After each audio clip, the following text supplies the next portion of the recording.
चलिए बच्चों, basic tax के बाद एक नया चैप्टर आपके लिए हम लेके आए हैं। ये जीएसटी का है, आईडीटी का जीएसटी का चैप्टर है, रिवर्स चार्ज मैकेनिज्म। इस चैप्टर का नाम है goods and service liable to be taxed on reverse charge basis. इस चैप्टर में बच्चों को बहुत दिक्कतें आती हैं, तो इस चैप्टर को हमने लिया है, ये जीएसटी का चैप्टर है, ठीक है। बहुत सिंपल वे में लिया है, इसको तीन पार्ट में कवर करेंगे, बहुत प्यार से और सारी चीजें कवर करेंगे, ठीक है ना। तो आप प्यार से और आराम से इस चैप्टर को देखिए इसमें सेक्शन 9 है। सेक्शन 9 में सेक्शन 9(1) डील करता है फॉरवर्ड चार्ज से। फॉरवर्ड चार्ज जिसको नॉर्मल चार्ज कहते हैं, क्या होता है आगे बताते हैं, फिलहाल मैं बता दूं क्या क्या चीज है इसमें। सेक्शन 9(2) है no GST on 5 petroleum product. आपको पता ही है, petrol, petroleum crude, diesel, natural gas, aviation turbine fuel. आगे बताते हैं चीजें क्या है। सेक्शन 9 सबसेक्शन 3 सबसेक्शन 4 ये डील करता है रिवर्स चार्ज मैकेनिज्म से गुड्स एंड सर्विस पे, ठीक है। और section 9 subsection 5 GST payable by e commerce operator. तो एक एक करके सारी चीजों को हम डिटेल में और बड़े प्यार से समझेंगे। सिंस रिवर्स चार्ज मैकेनिज्म है, बड़े प्यार से चीजों को समझेंगे। पहले फॉरवर्ड चार्ज समझेंगे क्या होता है, उसके बाद रिवर्स चार्ज समझेंगे क्या होता है, बड़े प्यार से समझेंगे। आगे बढ़ते हैं। देखिए फॉरवर्ड चार्ज क्या होता है, पहले तो मैं ये समझा देता हूं, फिर मैं रिवर्स चार्ज पे आता हूं। वैसे मैंने कुछ लिखा हुआ है यहाँ, पहले इसको पढ़ लेते हैं, फिर एग्जांपल देंगे, फिर उससे आप अच्छे से समझ जाएंगे। या पहले एग्जांपल ही दे देते हैं, जरा ध्यान से समझिए। फॉरवर्ड चार्ज क्या होता है, जैसे कोई सप्लायर है, ये रिसिपिएंट है,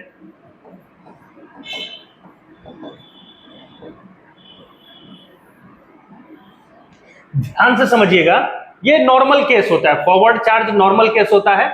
जनरली क्या होता है, जो सप्लायर है इसको सप्लाई करता है, क्या सप्लाई करता है, या तो गुड्स सप्लाई करेगा, गुड्स और सर्विस और बोथ। किसको सप्लाई करेगा, सप्लायर ने सप्लाई किया किसको, रिसिपिएंट को। रिसिपिएंट को गुड्स या सर्विस या बोथ कुछ भी सप्लाई करेगा। रिसिपिएंट क्या करेगा, उस माल को रिसीव कर लेगा, रिसीव कर लिया, साथ में सप्लायर उसको बिल देगा। सिंपल चीज मैं बताता हूं, एक बहुत ही अच्छा सिंपल चीज बताता हूं, इससे बाद में इसको रिलेट करेंगे। जैसे आप एक दुकान पे जाते हो, केमिस्ट की दुकान पे, सबसे सिंपल एग्जांपल है, केमिस्ट की दुकान पे जाते हो, तो केमिस्ट की दुकान पे क्या आपको वो देता है, क्योंकि वो सप्लायर है, आपको दवा सप्लाई करता है, आप रिसिपिएंट हो, कंज्यूम करते हो, वहां आपको बिल देता है। वो बिल में दो तरीके के कॉस्ट लगते हैं, आपको मैंने बहुत बार बताया हुआ, दो तरीके कॉस्ट होते हैं। एक कॉस्ट होता है जो दवाई का प्राइस होता है, प्लस उसमें टैक्स भी इंक्लूड होता है। सिंस सप्लायर ने रिसिपिएंट को गुड्स एंड सर्विस सप्लाई किया है, इसके साथ वो इनवॉइस भी सप्लाई करेगा। इनवॉइस में क्या रहेगा, इनवॉइस में क्या क्या डिटेल रहेगा, ये इसको साथ में इनवॉइस भी सप्लाई करेगा। इनवॉइस में क्या क्या डिटेल रहेगा, तो कॉस्ट प्राइस मैं मान के चलता हूं 1 लाख, ठीक है, प्लस इसमें टैक्स भी इंक्लूड रहेगा। जैसे जीएसटी में कर देता हूं @ 18%। 1 लाख का 18% कितना हो गया, 18,000 रुपए। तो इसमें मैंने 18,000 रुपए ऐड कर दिया, टोटल कितना हो गया, 1,18,000 रुपए। तो मैंने जो इसको गुड्स एंड सर्विस सप्लाई किया ना, उसके बाद मैंने इसको बिल भी भेजा। बिल में दो तरीके का अमाउंट था। कौन कौन सा अमाउंट था, एक तो कॉस्ट प्राइस था जो उसका ओरिजिनल प्राइस था, प्लस जब मैंने उसमें बिल में भेजा तो टैक्सेस ही मैंने इसमें इंक्लूड कर दिया। अब रिसिपिएंट क्या करेगा, मुझको पेमेंट कर देगा टोटल 1,18,000 की। अब ध्यान से सुनिएगा, रिसिपिएंट क्या करेगा कि मुझको पेमेंट कर देगा पूरा 1,18,000 रुपए की। रिसिपिएंट मुझको पेमेंट कर देगा, किसको, सप्लायर को। रिसिपिएंट पूरी पेमेंट कर देगा जितनी इनवॉइस वैल्यू थी, ये इनवॉइस वैल्यू हो गई।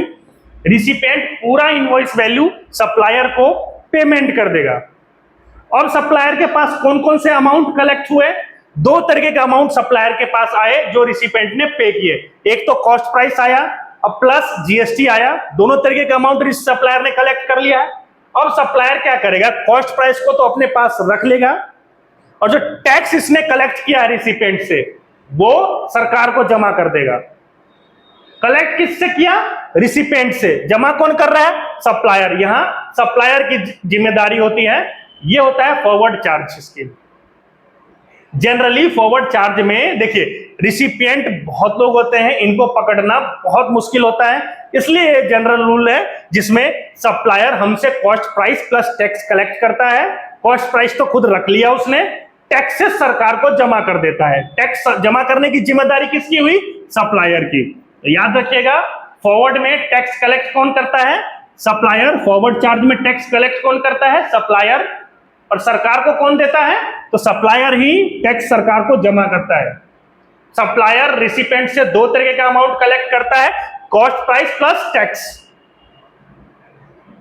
ठीक है, जो इनवॉइस वैल्यू बनी तो कॉस्ट खुद के पास, प्राइस तो रिटेन कर लिया, खुद के पास रख लिया इसने, और टैक्स क्या करता है? सरकार को जमा कर देता है। This is called normal levy scheme या फॉरवर्ड चार्ज स्कीम।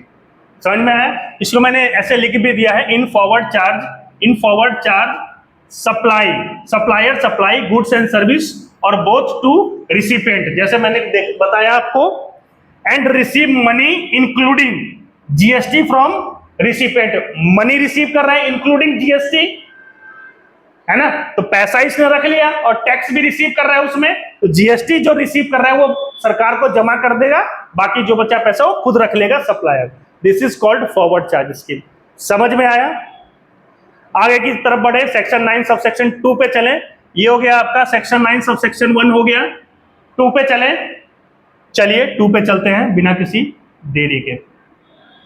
चलिए सेक्शन 9 सब सेक्शन 2 है हमारा। ये हमारा कह रहा है no GST on 5 petroleum products. इस पे जीएसटी नहीं लगेगा। वैसे इसके बारे में कहा हुआ है कि इस पे जीएसटी तो लगेगा। कब से लगेगा? जब से जीएसटी काउंसिल इसका डेट रिकमेंड कर देगा, रेट भी रिकमेंड कर देगा कि इस पे किस रेट से जीएसटी लगेगा। फिलहाल इस पे नहीं लगता जीएसटी। कौन कौन से प्रोडक्ट हैं वो? तो पेट्रोल, पेट्रोल को कई बार स्प्रिट भी कह देते हैं, दोनों नाम लिख दिया मैंने। पेट्रोलियम, क्रूड, डीजल, ये सब चीजें जानते हो। नेचुरल गैस, ये भी जानते हो। एटीएफ क्या हुआ? एविएशन टरबाइन फ्यूल, ये हाई प्रोसेस ईंधन होता है जो हवाई जहाज वगैरह में यूज होता है। ठीक है ना? समझ में आए? No GST on 5 petroleum product, section 9 sub section 2। 5 product हुए, 1 नंबर, 2 नंबर, 3 नंबर, 4 नंबर और 5 नंबर। ठीक है, समझ में आया ये? चलिए आगे बढ़ते हैं, सेक्शन 9 सब सेक्शन 3। चलिए सेक्शन 9 सब सेक्शन 3 और and 4, section 9 sub section 3 and 4। ये क्या हम आ गए सीधा? Supply of service taxable under the reverse charge mechanism. पहले मैं इसको समझा देता हूं पीछे चल के कि रिवर्स चार्ज मैकेनिज्म होता क्या है, क्योंकि मैंने इसको लिया हुआ है। मैं इसको डिलीट कर देता हूं। ये हो गया ना आपका, उतार लिया। मैं इसको अभी एक बार डिलीट कर देता हूं क्योंकि आगे मेरे पास स्पेस नहीं है। तो मैं यहां यही एक एग्जांपल मैं आपको बता देता हूं कि रिवर्स चार्ज मैकेनिज्म क्या होता है। ध्यान से समझिएगा। अब पीछे मैंने लिया था, जैसे देखिए ये सप्लायर हुआ, ये सप्लायर हुआ और ये रिसिपिएंट हुआ।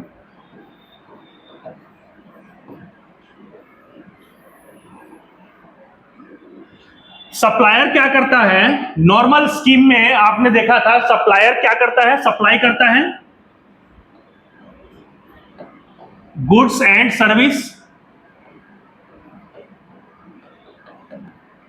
टू गुड्स एंड सर्विस और बोथ, किसको? रिसिपिएंट को। साथ में इनवॉइस वैल्यू भी इसको सप्लाई करता है। पेमेंट के टाइम क्या करेगा? सिंस देखिए यहां सप्लायर 2 तरीके का प्राइस कलेक्ट करता था। कौन कौन सा प्राइस कलेक्ट करता था?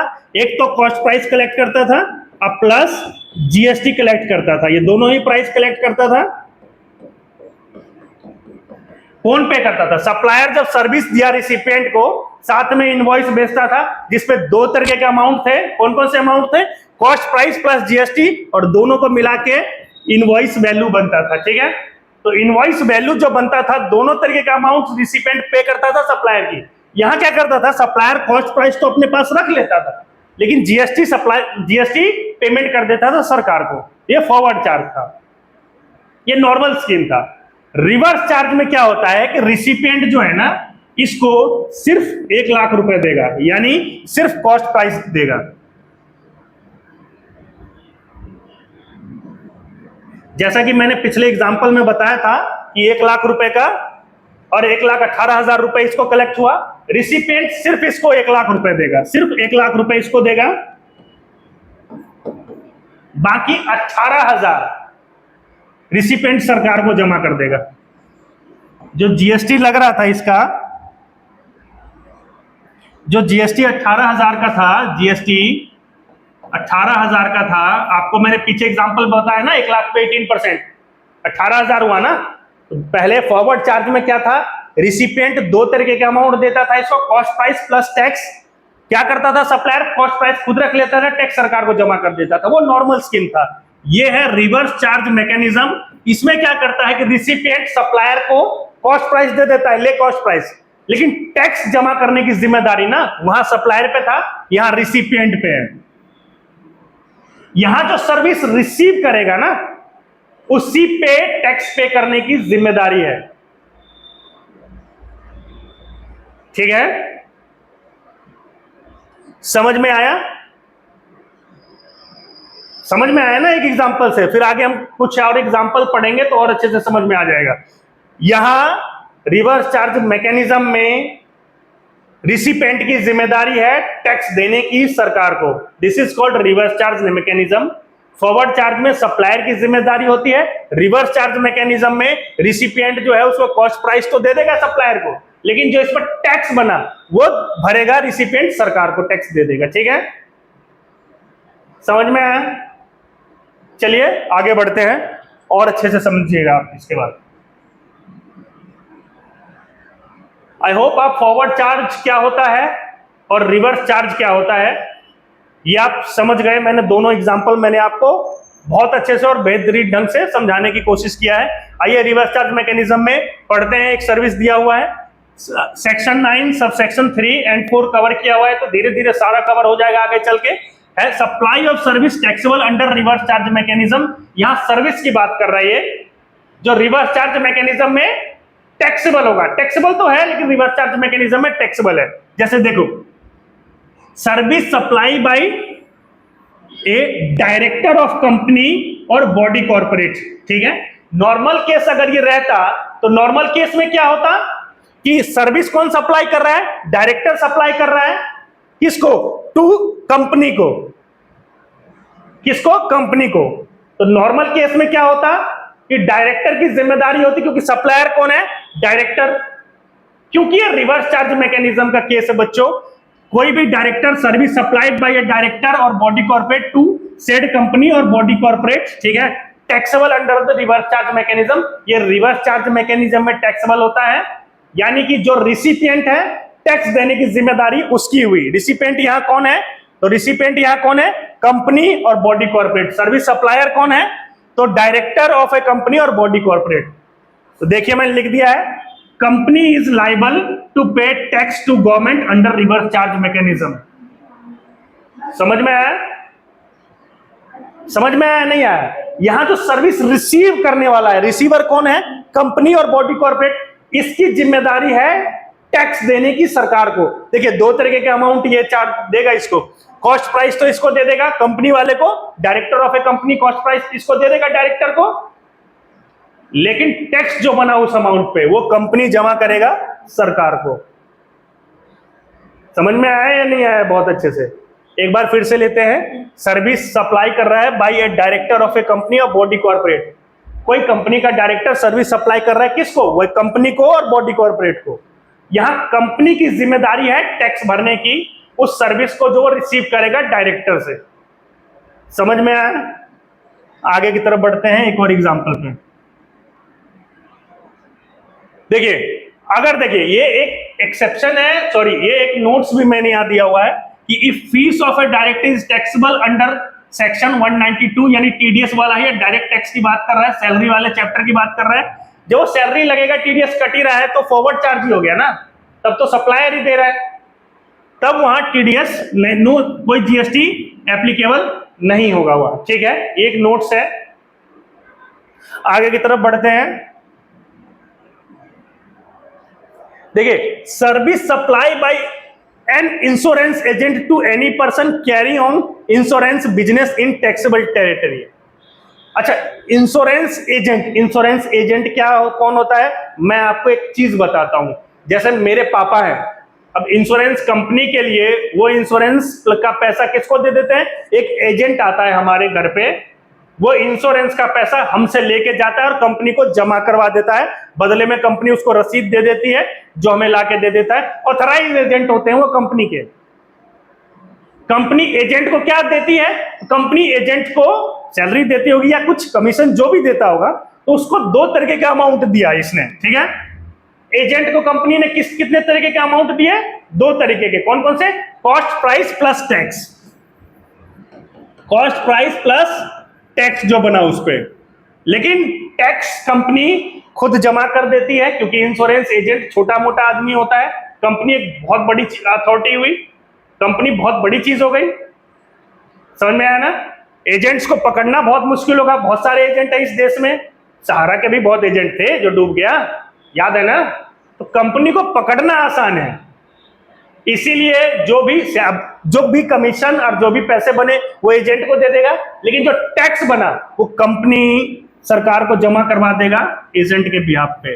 Insurance company is liable to pay tax to the government under reverse charge mechanism. ठीक है, आगे देखते हैं।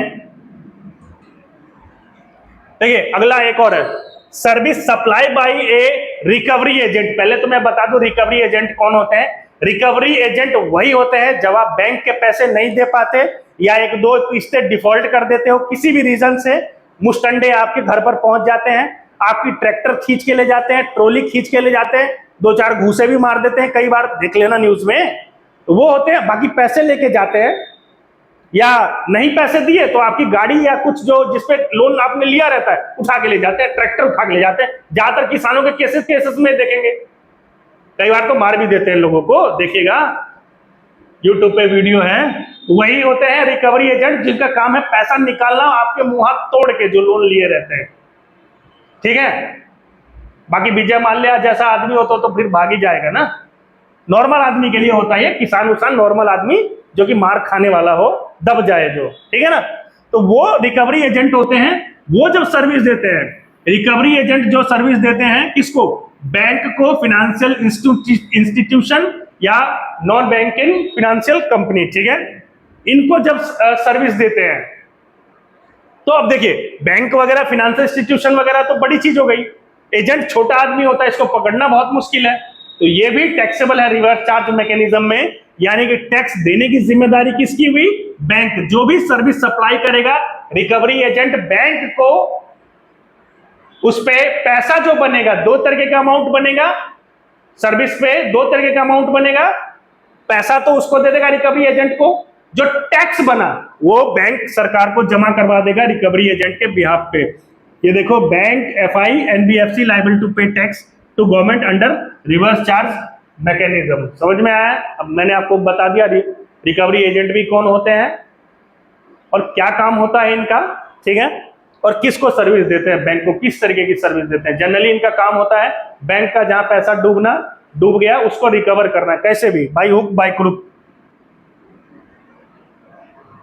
ठीक है, जरा ये बात करेंगे। देखिए, एक ये है service supply by music composer, photographer और कोई आर्टिस्ट है, by way of transfer permitting the use enjoyment of copyright relating to original work. ठीक है, किसको सर्विस सप्लाई कर रहा है? म्यूजिक कंपनी को, प्रोड्यूसर को, और like that located in taxable territory. ये भी आपका टैक्सेबल होगा अंडर रिवर्स चार्ज मैकेनिज्म। तो who is liable to pay tax to government? ये म्यूजिक कंपनी और प्रोड्यूसर जो होगा। ये कह रहा है कि सर्विस सप्लाई बाय ए म्यूजिक कंपोजर, फोटोग्राफर, आर्टिस्ट, ये लोग सर्विस दे रहे हैं। कौन सी सर्विस दे रहे हैं? ट्रांसफर कर रहे हैं या परमिशन दे रहे हैं, किसके लिए? तो ओरिजिनल जो कॉपीराइट होता है, ओरिजिनल वर्क होता है, उसके लिए परमिशन दे रहे हैं किसको? म्यूजिक कंपनी को, प्रोड्यूसर को, ठीक है ना? जो भी सर्विस इनको दे रहे हैं वो भी टैक्सेबल है रिवर्स चार्ज मैकेनिज्म में। यानी कि पैसा तो म्यूजिक कंपनी, जो पैसा बना वो तो म्यूजिक कंपोजर वगैरह को दे देगी, उस पे जो टैक्स बना म्यूजिक कंपनी सरकार को जमा करवा देगी म्यूजिक कंपोजर के बिहाफ पे। क्योंकि देखिए इस कंपनी को पकड़ना आसान है, कंपनी तो लिमिटेड ही होगी ना किसी इलाके में, म्यूजिक कंपोजर तो आजकल गली गली में हो गए, समझ रहे हो ना, यूट्यूब आने से। तो जिसको पकड़ना आसान है उसी पे टैक्स सरकार ने लगा दिया है। ये म्यूजिक कंपनी टैक्स भरेगी म्यूजिक कंपोजर के बिहाफ पे अंडर रिवर्स चार्ज मैकेनिज्म, या प्रोड्यूसर जो होगा जिस जो सर्विस लेगा इनके। समझ में आया? तो ये थे कुछ रिवर्स चार्ज मैकेनिज्म में आपके एग्जांपल्स, और भी बहुत सारे हैं इस चैप्टर में, वो पार्ट 2 और पार्ट 3 में आएंगे। ठीक है, ये पार्ट यहीं पे खत्म होता है। थैंक यू, जय हिंद।